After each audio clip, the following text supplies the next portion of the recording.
So today we're going to be doing a video on preparing our icing consistencies for sugar cookies. So the main three icing consistencies that I use would be my outline consistency, my flooding consistency, and a stiff consistency. And so right now, all of these icings, I've prepared the colors. I'm wearing gloves just because I always try to remember to wear gloves when I'm preparing my colors, otherwise my hands get all dyed up. My icing, when I make it, the consistency that it is when it's mixed up initially would be what I would work as my outline consistency or piping consistency. And so your outline consistency is going to be used for basically creating walls either around the edge of your cookie where you're going to then flood it with a looser consistency and you don't want it running over the edge. So you're going to use this around the outline of your cookie to create that wall, or when you're creating a design on the cookie itself, and then it's again going to be creating those walls or edges that you would flood within. Your flooding consistency is going to be anywhere that you want a smooth surface. And then the stiff consistency is going to be anytime you want to create like a three-dimensional shape. So three-dimensional florals, ruffles, leaves, that kind of thing. So let's start mixing. So basically we want to have our outline and our flood to be the exact same color. And so if we start with one of these orange colors, let me just move some of these other ones out of the way. So I've got two tones of orange here, and I want to have an outline and a flood in the same color. So what I do, when I've mixed my color, this is going to be my outline consistency, just the way it comes out of the mixer, freshly made, okay? So I'm going to take some of that right away out of my cup into a piping bag. Okay, so now that I've got my outline icing ready, I'm going to set that aside and I'm going to turn the rest of this into a flood. Okay, so this is a really small amount of icing, and you may be using a larger amount of icing, but the same rules are going to apply. So we're just going to gradually add a little bit of water. Some people like to use a spray bottle. I'm just going to use a little measuring spoon and add a little bit of water. So that was probably about half a teaspoon because that's a quarter teaspoon measuring spoon. How much water you add may depend on your recipe. My recipe, I don't know if it's the amount of meringue in it, but it can hold a fair amount of water. Okay, so we've loosened it up a bit, but we haven't loosened it up enough to where it would self-settle and smooth out. So I'm going to add some more, about another half teaspoon, and stir that in. So as I'm stirring this in, you'll see how that now is starting to settle out nice and smooth on its own. So what people will do is they'll count how many seconds it takes for that ribbon of icing in there to settle into a nice, smooth, flat consistency. And so you might hear people say that they use like a 10-second flood or a 12-second flood or an 8-second flood. And they're talking about how long it takes to self-settle. I like to use about a 5-second flood, which is, let's see where we're at. We'll make a ribbon there. 1, 2, 3, 4, 5, 6, 7, 8, 9. This is kind of probably a little bit more like a 9 for those little bubbles in there to settle out. I'm going to try and loosen it a little bit more. It's just preference how loose or thick you like your flood to be, what you like working with. Some people like to work with a thicker flood. I like to work with a thinner one. Okay, we'll get our last ribbon in there, and 1, 2, 3, 4, 5, 6. Pretty close.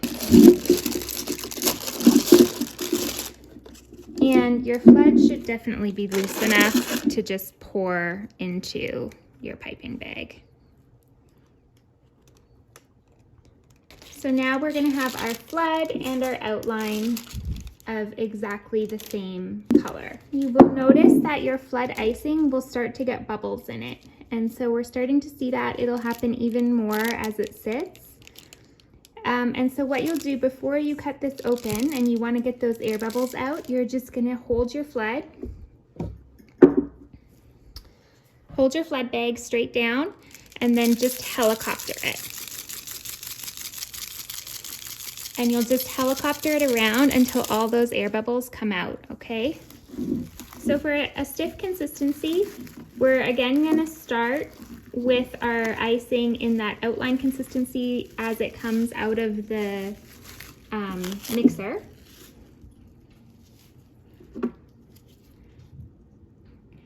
So I always mix my colors with it in this outline consistency, and then I can either loosen it up into a flood or thicken it up into a stiff consistency, but my coloring is always done with it first in the outline so that I have all my consistencies in the same color that I need. So for the flowers that I'm doing today, I don't need an outline or a flood consistency in this color. I only need the stiff consistency. But if I did, I would remove some right now that I would turn into a flood. I would remove some that I would turn into a stiff consistency, and I would save some for an outline consistency. For now, I just need a stiff consistency, so I'm just going to use all of this, and I'm going to essentially just add icing sugar, continually adding more and more icing sugar until I get to the consistency that I need for florals. It's going to be flowers that we're doing with this today. So in general, I need to add quite a bit of icing sugar to my icing to achieve the stiff consistency that I like for florals, but it's easier to add it in small increments, so it's just a little bit easier to stir. I will kind of just spin it around, lift my spatula out, and then did you see how that flopped over? So when it's flopping over like that, it's not going to be stiff enough to hold its shape really well for a floral petal. So we're just going to continue to add a little bit more icing sugar.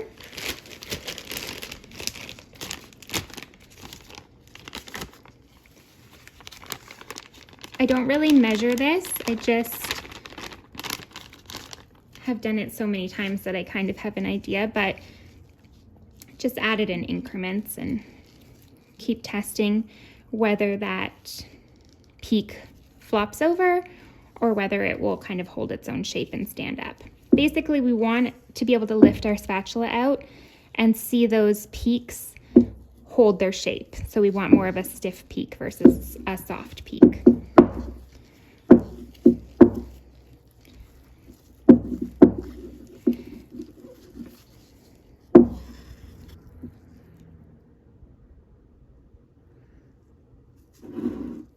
Okay, so you see that, how that's standing straight up there and holding that shape? So that's what we need it to do in order to know that it will hold its shape as a floral when it comes out of its piping tip. So now this one is ready to be bagged up.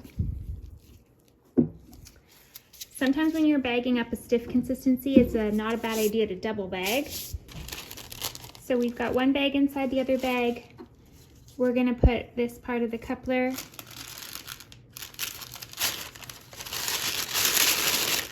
in the tip before we fill it with our icing. And then we'll grab that glass.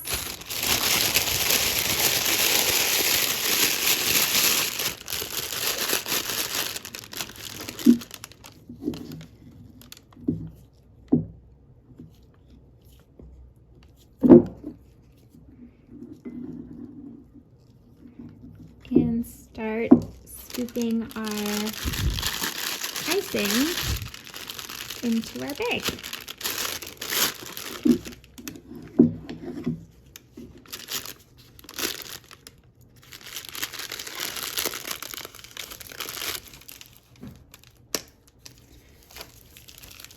And then we can go ahead and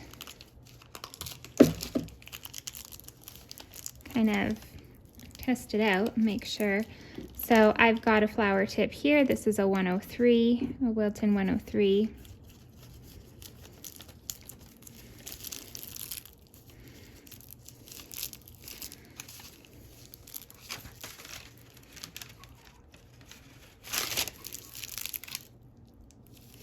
Okay, so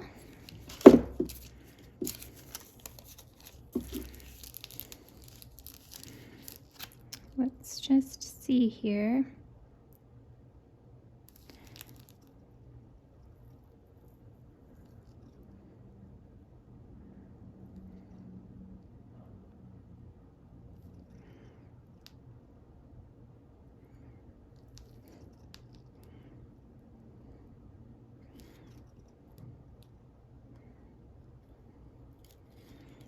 Yeah, so that's holding its shape, creating nice little petals.